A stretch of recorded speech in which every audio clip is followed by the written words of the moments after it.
हो आप सभी। मैं आशा करता हूं कि क्लास 12th के हमारे प्रत्येक स्टूडेंट बहुत ही अच्छे होंगे। फिलहाल आज का ये वीडियो आप सभी के लिए बहुत ही स्पेशल होने वाला है, क्योंकि आज के इस वीडियो में हम पढ़ने वाले हैं क्लास 12th केमिस्ट्री के मोस्ट इंपॉर्टेंट रिएक्शन।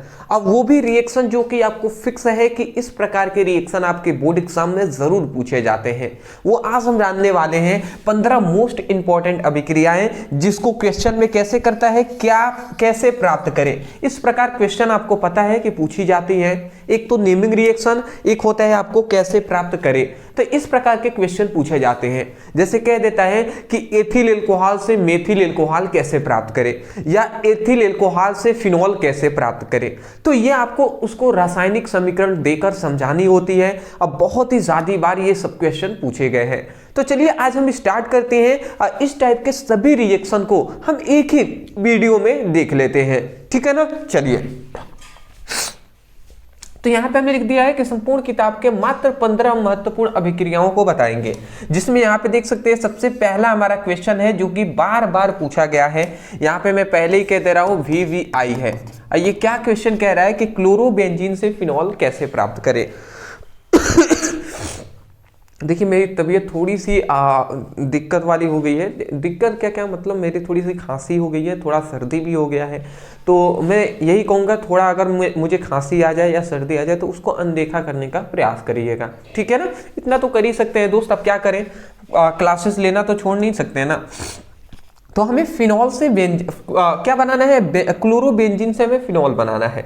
तो चलिए हम बना लेते हैं। तो सबसे पहली बात, हमें यहाँ पे कुछ लिखने की जरूरत नहीं है कि हमें क्या क्या करना है। आप चाहे तो लिख भी सकते हैं, ठीक है, थ्योरी के रूप में। बट हमें क्या करना है, हमें एक और केवल हम रासायनिक समीकरण लिख देंगे तब भी हमारा काम कंप्लीट हो जाएगा। तो क्लोरोबेंजीन हमें बनाने के लिए हम क्या करते हैं, हम ले लेते हैं C6H5Cl। हम सबसे पहले क्लोरोबेंजीन ले लिए। ये किसका सूत्र है, क्लोरोबेंजीन का। तो या तो आप इस तरीके से ले लीजिए क्लोरोबेंजीन, या आप चुपचाप ऐसे भी बना सकते हैं। ये हमारा क्या है, एक बेंजीन रिंग है, इस पर Cl जोड़ लेते हैं तो ये भी हमारा क्लोरोबेंजीन कहलाएगा। उससे कंफ्यूजन नहीं होनी चाहिए। तो ऐसे लिखे व ऐसे लिखे। तो क्लोरोबेंजीन को हम क्या करते हैं, क्लोरोबेंजीन को हम सोडियम हाइड्रोक्साइड के साथ हम क्रिया करा देते हैं। क्लोरोबेंजीन को सोडियम हाइड्रोक्साइड के साथ क्रिया कराते हैं तो यहां से क्या होता है, ये इतनी प्रोडक्ट जो है ये बाहर निकल जाते हैं। क्या निकलता है, सोडियम और क्लोराइड ये बाहर निकल जाते हैं। तो सबसे पहले ये हमारे sodium chloride NaCl, sodium chloride तो बाहर निकल गए। अब बचा क्या, C6H5OH। तो ये हम लिख देंगे C6H5OH। तो इसे हम क्या कहते हैं, इसे हम फिनॉल कहते हैं। ये हमारा बेंजीन रिंग के ऊपर OH जुड़ गया तो फिनॉल कहते हैं। तो यही तो हमें बनाना था ना, फिनॉल। तो हमने क्या कर दिया है, यहाँ पे फिनॉल हमने प्राप्त कर लिया है। अब किससे हमने प्राप्त किया है, ये है क्लोरोबेंजीन।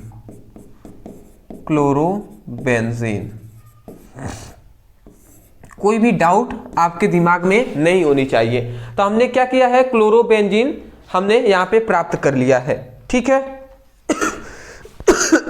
यहाँ पे एक याद रखिएगा कि अभिक्रिया जब हम कराते हैं तो इसको गर्म करते हैं। तो 623 केल्विन ताप पर हम इसको गर्म करते हैं और 300 ATM यहाँ पे दाब होता है। ये ताप और दाब भी याद रखिएगा, यहाँ पे लिख दीजिएगा 623 केल्विन ताप और कितना, 300 ATM दाब पर हम गर्म करते हैं तो हमें फिनॉल प्राप्त होता है, ठीक है। ये क्या है, सोडियम हाइड्रोक्साइड है, एक मजबूत क्षार। स्क्रीनशॉट आप ले सकते हैं, फिर हम आगे बढ़ेंगे। हाँ जी, अच्छी बात है। चलिए अगले हम आगे बढ़ते हैं। अब आता है हमारा दूसरा हमारा यहाँ पे क्वेश्चन आता है बेंजाइल क्लोराइड से बेंजल डिहाइड। अब बेंजाइल क्लोराइड से हमें क्या बनाना है, बेंजल डिहाइड बनाना है, ठीक है। तो चलिए अब हम बना देते हैं इसको भी। तो बेंजाइल क्लोराइड को हमें लेना है। यहाँ पे तो दिया नहीं है कुछ एक्स्ट्रा, चलिए फिगर ही बना देते हैं। तो बेंजाइल क्लोराइड हम ले लेते हैं। तो ये हम बेंजीन रिंग ले लेंगे, इसके ऊपर COCl, यह हमारा क्या हो गया, बेंजाइल क्लोराइड हो गया। देखिए, जब भी बेंजीन रिंग के ऊपर अगर COCl जुड़ गया तो ये हमारा बेंजाइल क्लोराइड हो जाएगा। अब बेंजाइल क्लोराइड को हमें क्या करना है, हाइड्रोजन से हम क्रिया करा देते हैं। तो हम यहाँ पे क्या कर देते हैं, H2 मतलब हाइड्रोजन से इसका हम क्रिया करा देते हैं। तो क्रिया जब हम कराते हैं तो यहाँ पे किसकी उपस्थिति में, तो एक याद रखेंगे PD या BaSO4 की उपस्थिति में हम कराते हैं। ठीक है, तो ये उत्प्रेरक है तो इनकी उपस्थिति में हम कराते हैं तो क्या होता है। तो अच्छा ये बताइए, हाइड्रोजन है तो 2 हाइड्रोजन है ना, यहाँ पे H2 है, तो हम चाहें तो H सिंगल बॉन्ड H लिख सकते हैं, बिल्कुल लिख सकते हैं। ऐसा इसलिए हमने लिखा, देखिए यहाँ से एक हाइड्रोजन निकलता है, यहाँ से एक क्लोरीन निकलता है, तो ये HCl बनकर ये सबसे पहले तो बाहर निकल जाते हैं, HCl बनकर बाहर निकल गए। अब ये जो हाइड्रोजन है ये जाकर यहाँ पे जुड़ जाता है, तो ये हमारा सबसे पहले बेंजीन रिंग हो गया, ये हमारा बेंजीन रिंग और CHO हो जाएगा। समझ रहे हैं, CO के जगह पर ये H भी चला गया तो CHO हो जाएगा। इसको हम क्या कहेंगे, बेंजीन रिंग के ऊपर CHO जुड़ गया तो ये एक एल्डिहाइड है, बेंजीन के ऊपर जुड़ा है CHO तो इसको बेंजल्डिहाइड कहेंगे, बेंजल्डिहाइड। तो ये हमारा बेंजल्डिहाइड हो गया। और ये क्या होगा, बेंजाइल क्लोराइड हो गया। ठीक है, कोई दिक्कत तो नहीं होनी चाहिए। चलिए आप स्क्रीनशॉट ले लीजिए, हम आगे बढ़ेंगे। नेक्स्ट दूसरा हम अपने तीसरे क्वेश्चन की ओर बढ़ते हैं। तीसरा हमारा क्वेश्चन कहता है कि बेंजीन क्लोराइड से हमें क्या बनाना है, बेंजिल अल्कोहल बनाना है। ठीक है ना, तो इसको अब हम कैसे बनाएंगे ये भी हम समझ लेते हैं। ठीक है, तो यहाँ पे हमें क्या करना है, बेंजिल क्लोराइड से हमें बेंजीन अल्कोहल बनाना है। तो बेंजिल क्लोराइड हम ले लेते हैं यहाँ पे। तो सबसे पहले यहाँ पे बेंजीन क्लोराइड का सूत्र जानते हैं क्या होता है, बेंजीन रिंग इसके ऊपर CH2Cl, तो ये हमारा क्या हो गया, बेंजिल क्लोराइड हो गया। अब बेंजीन क्लोराइड को हमें क्या बनाना है, बेंजीन अल्कोहल बनाना है।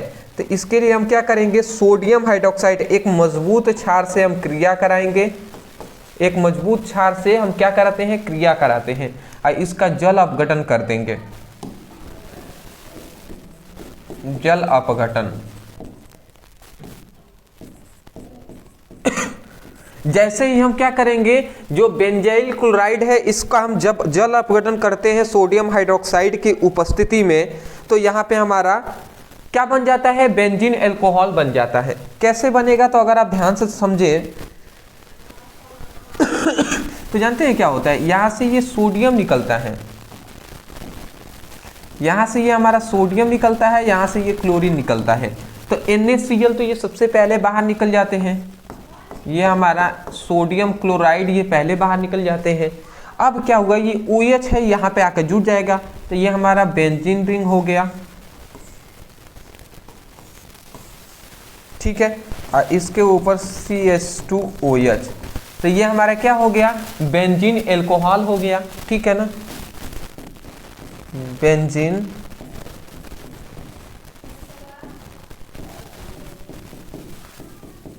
अल्कोहल। ये क्या है, बेंजिल क्लोराइड। चलिए फटाफट स्क्रीनशॉट आप ले लीजिए, हम आगे बढ़ेंगे दोस्त, फटाफट स्क्रीनशॉट ले लीजिए।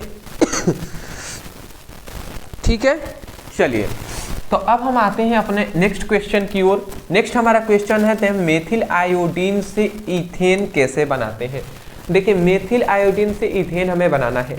मैं स्पष्ट रूप से कह दे रहा हूँ, मैं बार बार नहीं कहूँगा कि ये इंपॉर्टेंट है, ये थोड़ा कम है, ऐसा कुछ नहीं है। पूरी किताब से हम इंपॉर्टेंट क्वेश्चन करा रहे हैं, तो इसमें सब इंपॉर्टेंट है दोस्त, सब इंपॉर्टेंट है, इस बात को आप याद रखिएगा। हाँ, एक आवश्यक सूचना है वो हम बता दें आपको एक चीज़ हमें कमेंट करके बताना है। देखिए आपकी पता है पूरी आपकी एक केमिस्ट्री की किताब है और पूरा एक आपकी फिजिक्स की किताब है, ये बात आपको पता है। फिजिक्स में टोटल कितने चैप्टर हैं, 10 चैप्टर, और केमिस्ट्री में 10 चैप्टर है और फिजिक्स में 14 चैप्टर है। इतनी बात पता है ना आपको। एक हम सोच रहे हैं, एक हम सोच रहे हैं महामैराथन की एक वीडियो हम लेकर आए। क्या, एक महामैराथन की एक हम वीडियो लेकर आए, वन शॉट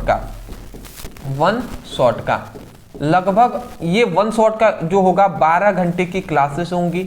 अब 12 घंटे में हम चाह रहे हैं कि पूरी फिजिक्स या पूरी केमिस्ट्री हम कंप्लीट करा दें।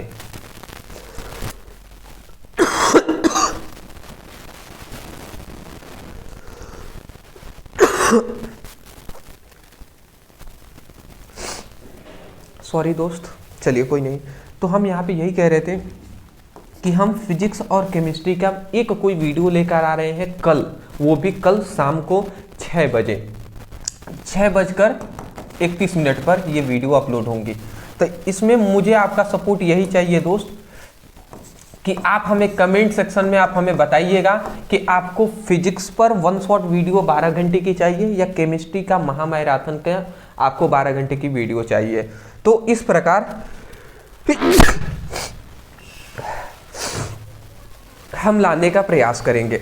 मैं माफ़ी चाहूँगा, क्या पहले ही हमने बता दिया है, मुझे थोड़ी सर्दी और खांसी हो गई है, बट कोई नहीं। आप हमें इतना बता सकते हैं ना कि तैयार हैं आप महामैराथन की क्लासेस के लिए। एक वीडियो 12 घंटे की आएगी जिसमें या तो हम पूरी फिजिक्स कंप्लीट कराएंगे या पूरी केमिस्ट्री। आपको किस पर पहले कल वीडियो चाहिए, शाम को फिजिक्स पर या केमिस्ट्री पर, आपको हमें बताना है। क्या लिखना है कि अगर फिजिक्स पर चाहिए तो लिखिएगा फिजिक्स का महामैराथन क्लासेस लाइए, या अगर केमिस्ट्री का चाहिए तो लिखिएगा केमिस्ट्री की महामैराथन की क्लासेस लाइए। इतना आप हमें कमेंट सेक्शन में ज़रूर लिख दीजिएगा, ठीक है ना। इससे हमें पता चलेगा कि आप कितने जागरूक हैं अपने पढ़ाई के प्रति और आप भी चाहते हो उस वीडियो का इंतजार बेसब्री से कर रहे हैं, ठीक है ना। अब सोच सकते हैं एक 12 घंटे की कितनी मेहनत लगेगी तब आपको प्रोवाइड ये किया जाएगा, और वो भी अगर मन होना चाहिए तभी तो, ठीक है, हमें भी अच्छा लगेगा। अब आता है मेथिल आयोडीन से हमें इथेन कैसे बनाना है, ये देख लेते हैं। मेथिल आयोडीन, ये हमारा मेथिल आयोडीन हो गया। अब मेथिल आयोडीन को हम यहाँ पे 2 अणु ले लेते हैं, तो या तो यहाँ पे हम 2 लिखते हैं या सिंपल से एक और हम मेथिल यहाँ पे ले लेते हैं।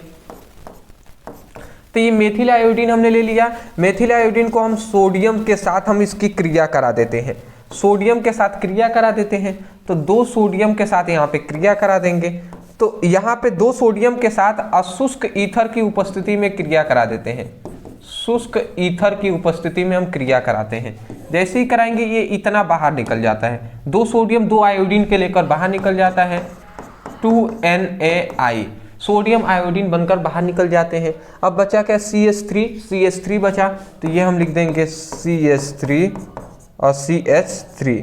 तो ये हमारा क्या बन गया, इथेन बन गया या नहीं, ये हमारा इथेन बना या नहीं बना, बिल्कुल बन गया जी। तो हम क्या लिख देंगे, एथेन। चलिए ये एथेन हो गया, ये मेथिल आयोडीन हो गया, मेथिल आयोडीन। चलिए स्क्रीनशॉट आप लेना चाहें तो आप ले सकते हैं, ठीक है। हम थोड़ा फास्ट चलेंगे दोस्त। अगला आता है क्लोरोएथेन से ब्यूटेन कैसे प्राप्त करें। अब हमें क्लोरोएथेन से हमें क्या बनाना है, ब्यूटेन हमें बनाना है। अब इसको ध्यानपूर्वक आप समझेंगे तब आपको समझ में आएगा। क्लोरोएथेन से हमें ब्यूटेन बनाना है, तो हम सबसे पहले क्लोरोएथेन को ले लेते हैं। क्लोरोएथेन तो C2H5Cl, ठीक है। क्लोरोएथेन हमने ले लिया, ठीक है। तो क्लोरोएथेन हमने ले लिया, मेथेन क्लोरोमेथेन या मेथिल क्लोराइड, एथिल क्लोराइड हमने ले लिया। इसे क्लोरो एथिल क्लोराइड कहें या क्लोरोएथेन कहें, ठीक है। तो क्लोरोएथेन का हमने 2 यहाँ पे हम क्या ले लेते हैं, 2 अणु ले लेते हैं। क्लोरोएथेन का हमने 2 अणु ले लिया और इसको 2 सोडियम हाइड्रोक्साइड सोडियम के साथ हमने इसकी क्रिया करा दिया और इसको शुष्क ईथर की उपस्थिति में, शुष्क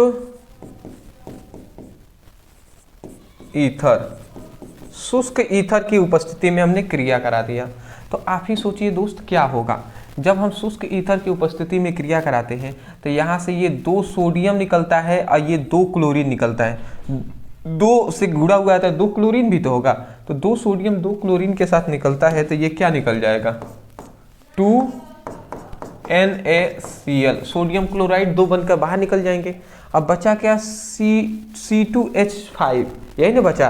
तो C2H5 C2H5 दो बचे हैं। देखिए हम यहाँ तो लिखे C2H5 सिंगल बॉन्ड C2H5, या तो ये लिखते, या इसी को चाहे तो हम इस तरीके से दो कार्बन 4 कार्बन हो रहे हैं तो C4 और 5 हाइड्रोजन 10 हाइड्रोजन है तो H10 हम लिख सकते हैं। तो इसी को हम क्या कहेंगे, मेथ एथ प्रो ब्यूट, 4 है तो ब्यूटेन हम कहेंगे, ब्यूटेन, ठीक है, ब्यूटेन कहेंगे। तो आप देख सकते हैं यहाँ पर ये क्या है, क्लोरोएथेन है।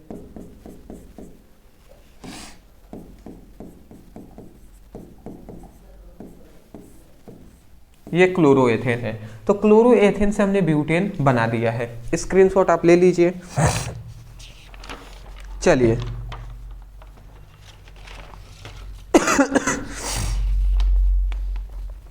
ले लिए स्क्रीनशॉट। चलिए जी, अच्छी बात है, आपने स्क्रीनशॉट ले लिया है। तो चलिए तो आगे हम बढ़ लेते हैं। आगे अब हम बढ़ेंगे तो अब हमें देखना है फिनॉल से हमें क्या प्राप्त करना है, पिक्रिक अम्ल। हमें क्या करना है, फिनॉल से हमें प्राप्त करना है पिक्रिक अम्ल को हमें प्राप्त करना है।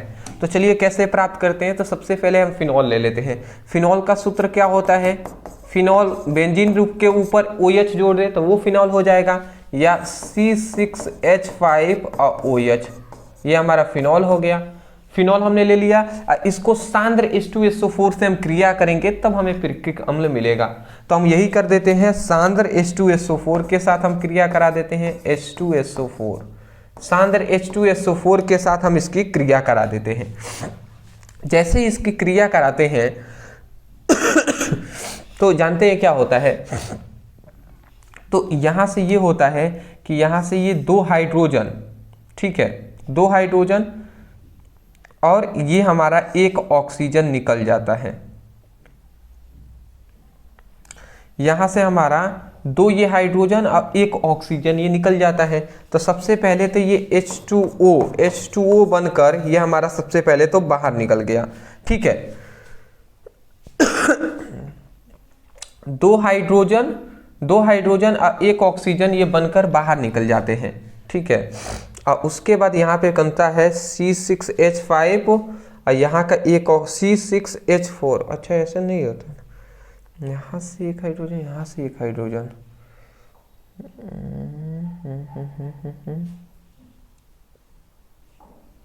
ऐसे तो दिक्कत हो जाएगा। C6H4 OH, 6H4OH,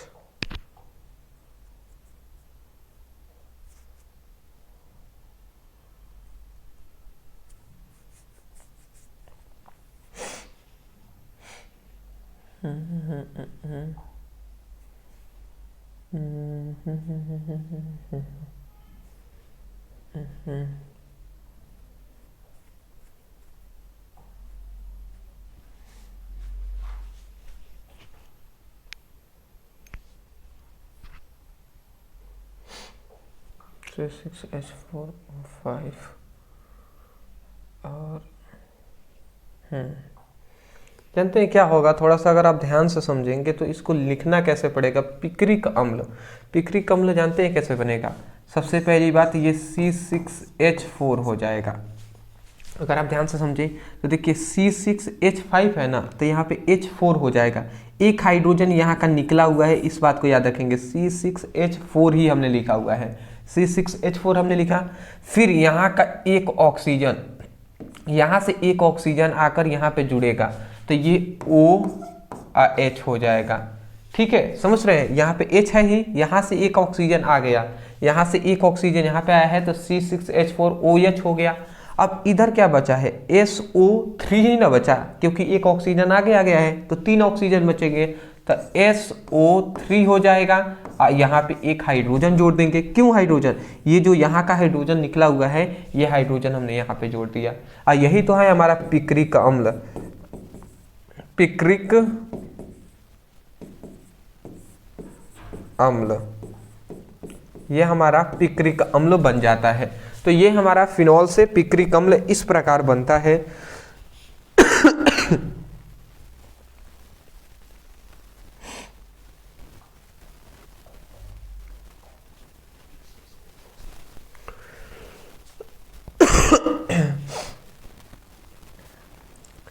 इसको छोड़ते हैं भैया, इसको छोड़िए। अगला हमारा आता है फिनॉल से बेंजीन कैसे प्राप्त करेंगे। बहुत ही इंपॉर्टेंट ये क्वेश्चन है, फिनॉल से बेंजीन कैसे प्राप्त करते हैं इसको भी समझ लेते हैं। तो फिनॉल से हमें बेंजीन प्राप्त करना है तो सबसे पहले हम फिनॉल ले लेते हैं। तो फिनॉल हमारा यहाँ पे हमने ले लिया बेंजीन रिंग और इसके ऊपर OH जुड़ गया तो ये हमारा क्या हो गया, फिनॉल हो गया। सबसे पहले बेंजीन रिंग के ऊपर अगर OH जुड़ गया तो ये हमारा फिनॉल हो गया।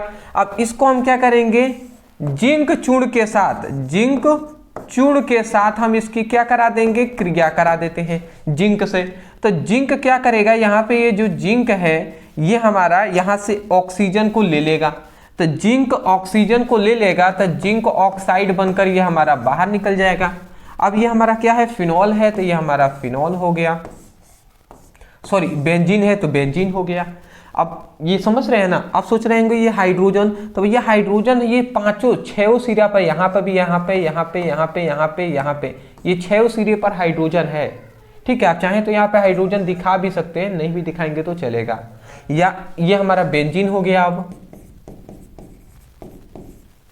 अगर ऐसे ना समझ में आए तो इस प्रकार भी लिख सकते हैं C6H5OH, ये हमारा हो गया। और इसको जिंक चूर्ण के साथ हमने क्या कराया, गर्म किया, तो यहाँ से क्या हो गया, जिंक ये जो है ये ऑक्सीजन को लेकर बाहर निकल जाता है। तो जिंक ऑक्साइड बनकर ये बाहर निकल गया, जिंक ऑक्साइड बनकर बाहर निकल गया। अब C6H5 और ये हाइड्रोजन भी यहाँ पे जुड़ जाता है तो ये C6H6 हो जाएगा, C6H6।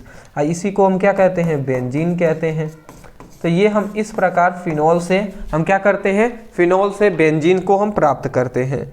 ठीक है, तो आशा करता हूं कि आपको समझ में आ गई होंगी। चलिए नेक्स्ट हम अपने क्वेश्चन की ओर बढ़ते हैं। नेक्स्ट हमारा क्वेश्चन है एथिल एल्कोहल से एथिलीन। अब एथिल एल्कोहल से एथिलीन हमें प्राप्त करना है तो एथिल एल्कोहल हम ले लेते हैं C2H5OH। ये हमने क्या ले लिया, एथिल एल्कोहल ले लिया। अब एथिल एल्कोहल से हमें एथिलीन प्राप्त करना है तो हम क्या करते हैं, 443 केल्विन, 443 केल्विन ताप पर ये हम क्या करते हैं, इसको हम गर्म करते हैं। अब किसकी उपस्थिति में, तो सांद्र H2SO4 की उपस्थिति में। जब हम H2SO4 की उपस्थिति में 443 केल्विन ताप पर गर्म करते हैं तो यहाँ से देखिए ये OH निकलता है और यहाँ से ओनली एक हाइड्रोजन निकलता है। तो यहाँ से एक हाइड्रोजन, यहाँ से OH निकलेगा तो ये क्या निकल रहे हैं, एक हाइड्रोजन और OH निकलकर H2O बना लेंगे। समझ रहे हैं ना, यहाँ से H निकला और यहाँ से OH निकले तो दो हाइड्रोजन है तो H2 हो जाएगा, ऑक्सीजन है तो ऑक्सीजन, तो H2O हो जाएगा। तो ये हमारे H2O हो गया। अब यहाँ पे क्या बचा, C2H4 हो गया तो यहाँ पे ये हम लिख देंगे C2H4 और इसी को एथिलीन कहते हैं,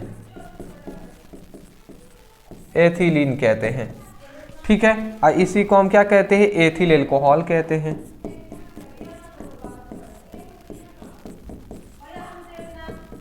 एथिल एल्कोहल। चलिए आशा करता हूं आप समझ गए होंगे। स्क्रीनशॉट आप ले लीजिए, फटाफट हम आगे बढ़ेंगे। ठीक है,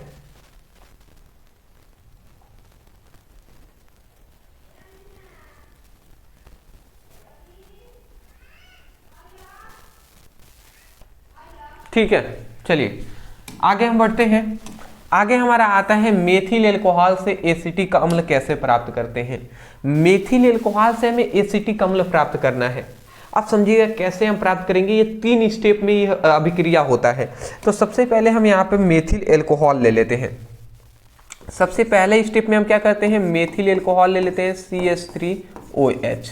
अब मेथिल एल्कोहल को हम कितने मात्रा में यहाँ पे ले लेते हैं, तो 3 मात्रा में मेथिल एल्कोहल को हम लेते हैं। ठीक है, और इसको फास्फोरस ट्राइक्लोराइड के साथ हम इसकी क्रिया करा देते हैं। ठीक है, फास्फोरस ट्राइक्लोराइड के साथ हम इसकी क्रिया करा देते हैं। तो यहाँ से अब हमारा क्या बनता है ये अब समझिएगा।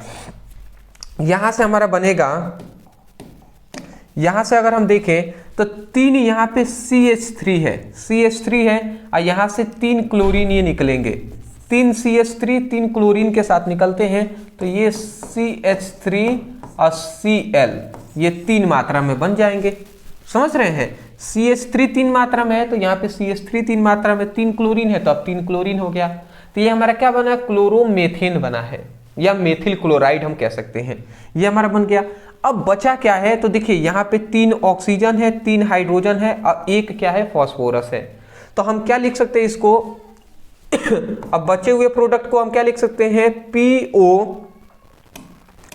यहां पे देखिए 3 ऑक्सीजन है, 3 हाइड्रोजन है, तो हम क्या लिख सकते हैं, H3 लिख सकते हैं ना, H3PO3, ये हम लिख देंगे इस प्रकार। समझ रहे हैं, देखिए H3 क्यों लिखे, 3 हाइड्रोजन है, फिर से यहाँ पे P क्यों लिखे, क्योंकि फास्फोरस एक ही है और 3 ऑक्सीजन है तो O3 हमने लिख दिया है। ठीक है, अब हम इसको क्या करते हैं, फिर से जब इतना हमारा हो गया तो यहां से अब हमें क्या मिला है, यहां से हमें क्लोरोमेथेन मिला है, क्लोरोमेथेन मिला। अब इस क्लोरोमेथेन को हम दूसरे चरण में क्या करते हैं, लेते हैं क्लोरोमेथेन को, CH3Cl को, यहाँ पे क्लोरोमेथेन को लेते हैं और इसको हम पोटेशियम साइनाइड से हम इसकी क्रिया करा देते हैं। हम इसकी क्या करते हैं, पोटेशियम साइनाइड के साथ इसकी हम क्रिया करा देते हैं। जैसे ही हम क्रिया कराएंगे तो यहाँ से फिर से ये क्या निकल जाएगा, KCl, ये बाहर निकल जाता है, मतलब पोटेशियम क्लोराइड ये हमारा बाहर निकल जाता है। तो अब बचा क्या, CH3CN बचा, तो ये हम लिख देंगे CH3CN। अब ये क्या बन गया हमारा, मेथिल साइनाइड बन गया या साइनोमेथेन बन गया। तो इसको हम लिख देते हैं साइनोमेथेन,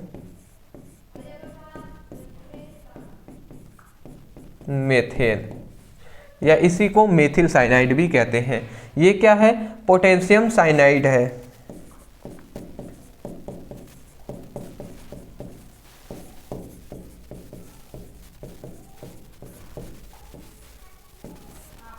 ठीक है, ये हमारा क्लोरोमेथेन है। अब फिर से अब हम क्या करते हैं, मेथिल साइनाइड को या साइनोमेथेन को अब फिर से हम लेकर आएंगे, इसको अब जल अपघटन हम करा देंगे। ठीक है अब हम मेथिल साइनाइड को तीसरे चरण में हम मेथिल साइनाइड को ले आते हैं, मेथिल साइनाइड को हम लेकर आएंगे, ओहो, मेथिल साइनाइड को लेकर आएंगे। अब मेथिल साइनाइड का हम जल अपघटन करा देंगे, तो 2H2O जल अपघटन कराते हैं, वो भी किसकी उपस्थिति में, तो अम्ल की उपस्थिति में कराते हैं। तो जब हम ऐसा कराएंगे तो यहाँ से समझ रहे हैं, H2O है ना, तो इसको इस तरीके से लिख देते हैं, एक HOH हमने लिख दिया, एक और HOH हमने लिख दिया, जिससे कि आपको समझ में आएगा। ये 2 जल के अणु हमने ले लिए। ठीक है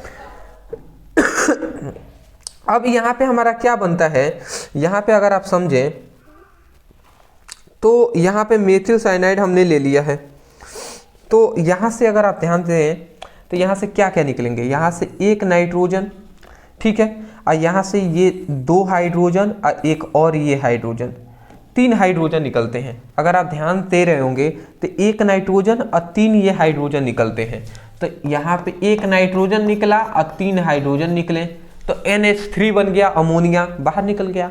अब बचा क्या है, CH3COOH बचा हुआ है, तो ये हम लिख देंगे CH3COOH। और यही क्या है, एथिल, क्या है, ये हमारा एसिटिक अम्ल है, एसिटिक अम्ल है। तो मैं आशा करता हूं आप समझ में आ गया होगा। तो ये हमारा क्या किया है, जब जल अपघटन कराया है अम्ल की उपस्थिति में, तो 1 नाइट्रोजन और 3 हाइड्रोजन निकलकर NH3 अमोनिया बना दिए हैं। अब बचा क्या, CH3COOH, CH3COOH ये एसिटिक अम्ल बन गया, ये हमारा क्लियर हो जाता है। चलिए आप स्क्रीनशॉट आप फटाफट ले लीजिए, हम आगे बढ़ेंगे। चलिए, तो आपको समझ में तो आ रहा है ना। अब थोड़ा हम फास्ट चलेंगे, फिर से आगे हम बढ़ लेते हैं। अब हम जान लेते हैं फिनॉल से एनिलीन कैसे प्राप्त करते हैं। फिनॉल से हमें क्या प्राप्त करना है, एनिलीन हमें प्राप्त करना है।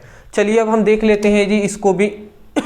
फिनॉल का सूत्र होता है C6H5OH, फिनॉल है। फिनॉल से हमें क्या प्राप्त करना है, एनिलीन। तो एनिलीन में HNH2 कर देते हैं। ये अमोनिया हमने ले लिया है, अमोनिया में NH3 होता है, 1 हाइड्रोजन को हमने पहले कर दिया, तो वही HNH2 हो गया है। इस प्रकार हम लिख सकते हैं, बिल्कुल लिख सकते हैं। तो फिनॉल को जब हम अमोनिया से क्रिया कराते हैं तो यहाँ से ये इतना बाहर निकल जाता है, क्या HOH बाहर निकलता है, मतलब H2O के रूप में ये हमारा HOH को मतलब H2O है तो जल के रूप में बाहर निकल गया।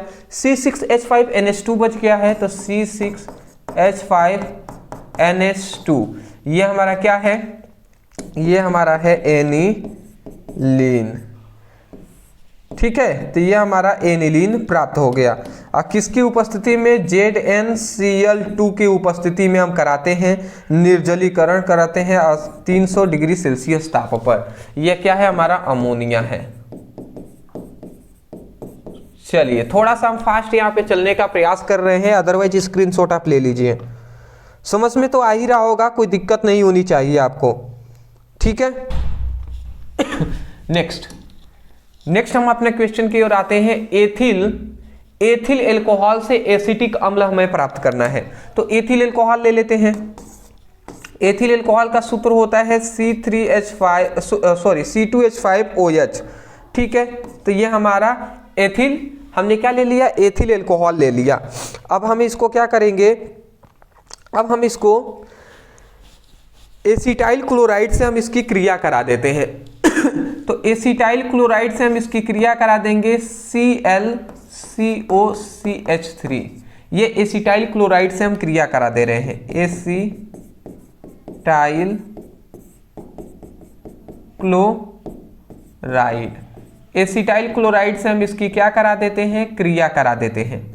एसिटाइल क्लोराइड है, समझ रहे हैं ना कैसे। एसिटाइल क्लोराइड का सूत्र इस तरीके से होता है, CH3CuCl होता है, परंतु हमने इसको थोड़ा उल्टा करके लिख दिया ClCuCH3। उल्टा करके आप लिख सकते हैं, उससे कोई दिक्कत वाली बात नहीं है। ठीक है, तो इस प्रकार हमने कर दिया कितनी की उपस्थिति में। तो इस तरीके से हम जब इसकी गर्म करते हैं तो जानते हैं क्या होता है, कुछ होता नहीं है, यहाँ से ये इतना बाहर निकल जाता है। ठीक है, क्या निकला, यहाँ से H और Cl, ये हमारा HCl बनकर बाहर निकल गए, ये HCl बनकर बाहर निकल गए। तो अब बचा क्या, C2H5OCH3 हो गया। तो ये हमारा C2H5OCOCH3 हो गया। और यही हमारा क्या है, एथिल एसीटेट है, एथिल एसीटेट, एथिल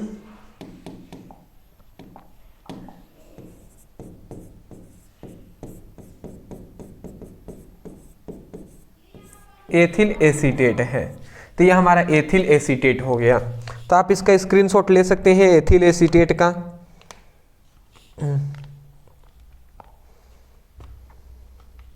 चलिए आगे हम बढ़ लेते हैं, आगे अब बढ़ेंगे। अब ये हमारा जो आता है रिएक्शन, एथिल एल्कोहल से डाई एथिल ईथर बनाना है। एथिल एल्कोहल से हमें क्या बनाना है, डाई एथिल ईथर हमें बनाना है। तो अब कैसे हम बनाएंगे, इसको भी ध्यान से आप समझेंगे। सबसे पहले आप ध्यान से समझिएगा, 2 स्टेप में ये रिएक्शन होता है। पहले स्टेप में क्या होता है, एथिल एल्कोहल को ले लेते हैं C2H5OH को, यह हमने क्या ले लिया, C2H5OH हमने ले लिया एथिल एल्कोहल। और इसको हम सांद्र H2SO4 के साथ क्रिया कराएंगे। देखिए H2SO4 सांद्र सल्फ्यूरिक अम्ल से क्रिया करा रहे हैं, 2 हाइड्रोजन है तो H लिख दिए हैं, SO4 है तो SO4 लिख दिए, इस प्रकार हमने लिख दिया। तो जब इस तरीके से लिखकर हम इसकी क्रिया करा देते हैं और 100 से 110 डिग्री सेल्सियस ताप पर हम गर्म करते हैं, तो क्या होता है, यहाँ से ये इतना बाहर निकल जाता है, HOH ये बाहर निकल जाता है, HOH मतलब जल के अणु बाहर निकल गए। तो अब बचा क्या, C2H5HSO4 बचा। तो C2H5HSO4 बचा। तो ये हमारा सबसे पहले C2H5HSO4 हमारा बन जाता है एथिल हाइड्रोजन सल्फेट। क्या बन गया, 2 कार्बन है तो एथिल हाइड्रोजन सल्फेट बन गया।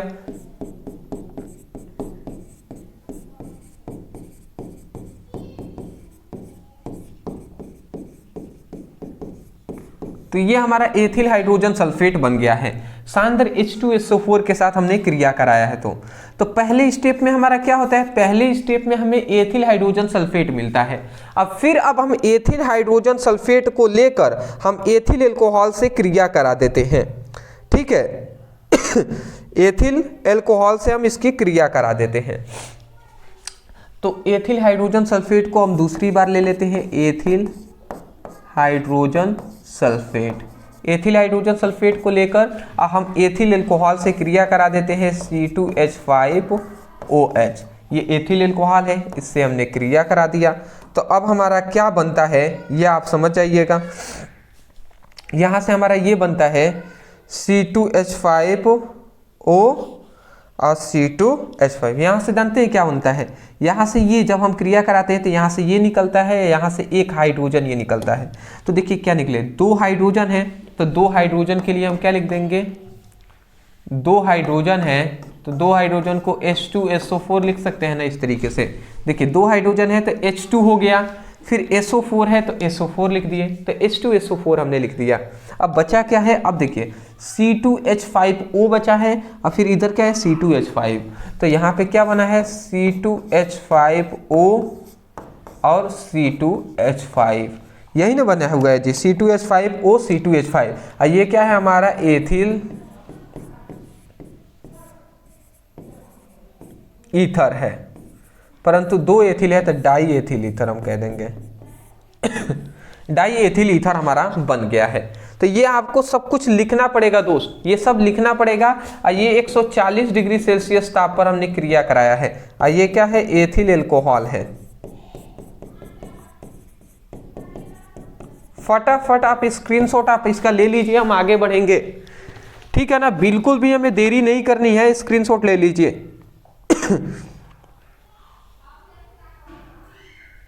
ठीक है, नेक्स्ट हमें क्वेश्चन आता है कि एसिटिक अम्ल से हमें क्या बनाना है, एसिटिक अम्ल से हमें एथिल एसीटेट बनाना है। तो हम समझ लेते हैं जी, एसिटिक अम्ल से एथिल एसीटेट बनाना है। तो एसिटिक अम्ल CH3COOH, एसिटिक अम्ल हमने ले लिया।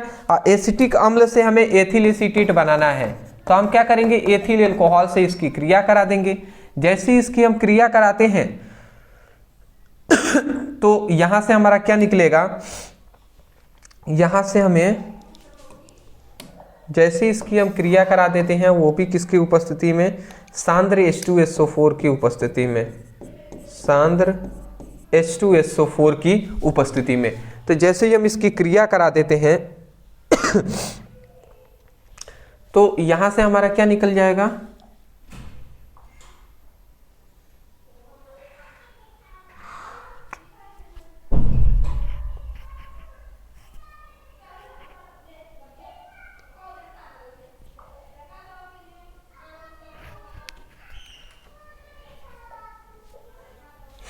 यहाँ से हमारा एक हाइड्रोजन यहाँ से निकलेगा, यहाँ से OH निकलेगा।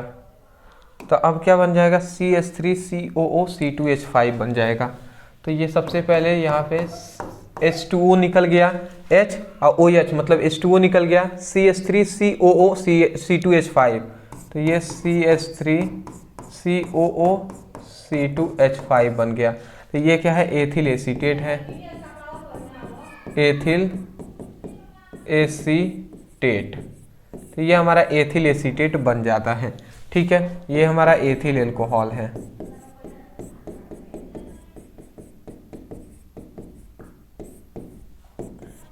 ठीक है, चलिए स्क्रीनशॉट आप ले लीजिए, ठीक है।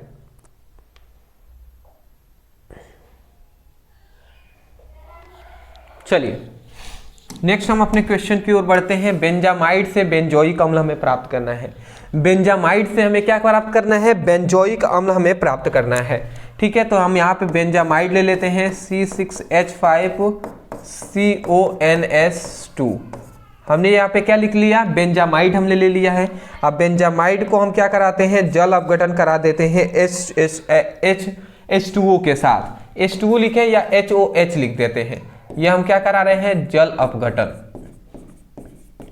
जैसे ही हम इसका जल अपघटन कराते हैं तो यहां से क्या निकलता है, यहां से एक H निकलता है और ये H आकर यहां पे जुड़ जाता है NH3 में। तो यहां से NH3 निकलता है और ये H निकलता है, ये दो चीजें निकलते हैं, NH3 और H।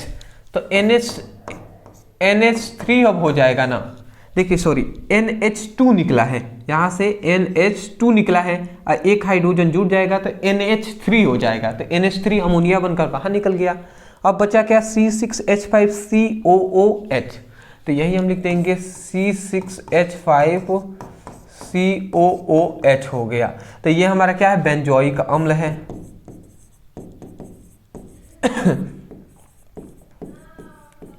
बेंजोइक अम्ल है। ये हमारा क्या है, अमोनिया, अमोनिया है। ठीक है, तो ये हमारा हो गया। इसको हम बेंजामाइड कह रहे हैं, ये बात आपको पता है।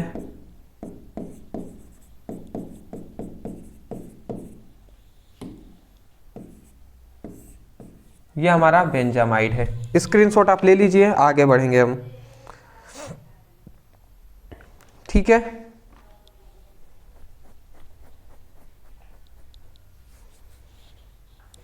चलिए नेक्स्ट हम अपने अंतिम क्वेश्चन की ओर बढ़ते हैं। लास्ट क्वेश्चन है, बहुत ही ज्यादा हार्ड है ये, आप ध्यान से समझेंगे तभी समझ में आएगा। बहुत बार पूछा गया है, मैं पहले ही बता दे रहा हूं। एथिल एमीन से हमें एसिटिक अम्ल प्राप्त करना है। हमें एथिल एमीन से हमें क्या प्राप्त करना है, एसिटिक अम्ल हमें प्राप्त करना है।